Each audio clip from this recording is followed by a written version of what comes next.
Hello there boys and girls, Lucky here and welcome back to another CSGO video. So today I want to give you guys a couple of more tips and tricks in order to get better at Counter-Strike Global Offensive. And today I want to talk about how to get consistent with your aiming in CSGO. Because many people do ask me this all the time, basically every day almost. And they're telling me, like, one day they're able to hit everything and the next day they're not hitting anything at all. And they want to get more consistent with their aiming. And there are two major factors that do affect this. So I would say, let's get right into it. The first one would be movement. I said this before, but movement really is the most important thing in CSGO because it really has just Counter-Strike in general, it really has a very defined movement system, and if you only played Call of Duty and Battlefield before, you really have to learn it in order to get better with it. Otherwise you will always stay inconsistent. Because many people, they will kind of download all the aim practice maps and they're able to hit the targets, they're able to beat the high scores, they will do the recoil maps and they will be able to learn the recoil. And the thing that you really have to learn is that there are two sides to Counter-Strike when it comes to aiming and movement, and of course that's moving and aiming, so the left and the right hand, because many people when they're doing the aiming or training maps, they will just stand there stationary and they will fire at the targets and of course they will hit them, but as soon as they're going into a matchmaking game or into puck, they will not hit anything at all, because when you really want to have good aim, you want to have your movement down first, and I say this all the time, you don't want to have it down like 80% or 90%, you want to have it down 100%. 100% of the time, because just think about it in real life, how often do you forget how to move? It doesn't really happen all that often, does it? So you really want to make sure that you're really consistent with your movement, because as soon as you're inconsistent with your movement, your shots will be as well, because when you're still moving, when you're firing, your shots will go all over the place, which will result in you thinking that you're inconsistent with your aim, but in reality you're just kind of unbalanced with the skills you have with your left and your right hand, because many people are only focusing on the right hand, and they're trying to get the one-taps, blah blah blah, and they're not able to set themselves up properly in the first place to be accurate, because they haven't mastered the stutter stepping yet.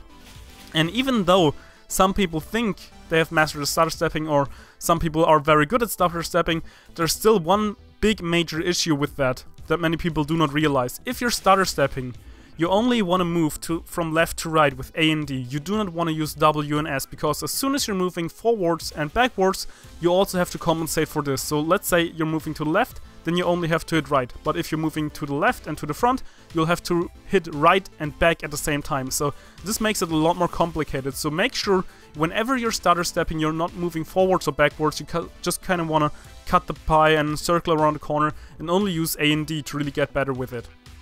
Another thing that people are often telling me about is that they're actually practicing their flick shots. And you can disagree with me all you want, but practicing your flick shots is the worst thing that you can actually do in order to get better and more consistent with the aim. Because if you really think about it, all a flick shot is just fast and accurate aiming. You do not have to practice that specifically. That doesn't make sense. You wanna... Because even if it would work out eventually that you would kind of practice and learn flick shots, all you would have done there is then just created a gap of being kind of accurate at a certain pace with your mouse and not with another one. But the thing that you really want to do is kind of build up from the bottom, so you want to start out slowly.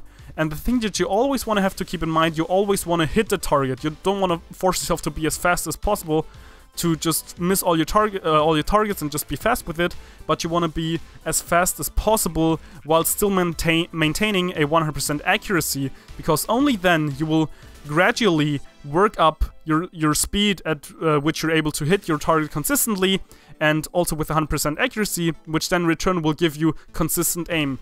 And at one point, after you've kind of trained and trained and trained, you will have very consistent flick shots as well, because then they're not flick shots, they're just consistent fast aiming, just snapping onto a target.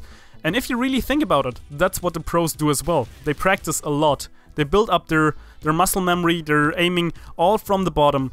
And it's very important that you train for accuracy and just do it as fast as you can, and then slowly build it up from there. Because if you just kind of skip that and try to hit them as fast as possible, you're either just creating a gap that doesn't work, or you're just getting even more inconsistent. So these were the two main tips for getting consistent with your aiming. I hope you enjoyed the video, and Lucky Skill Faker out. Oh, and before I forget, please check your emails, because I've chosen the winners of the giveaway, and 8 out of 10 people still haven't responded.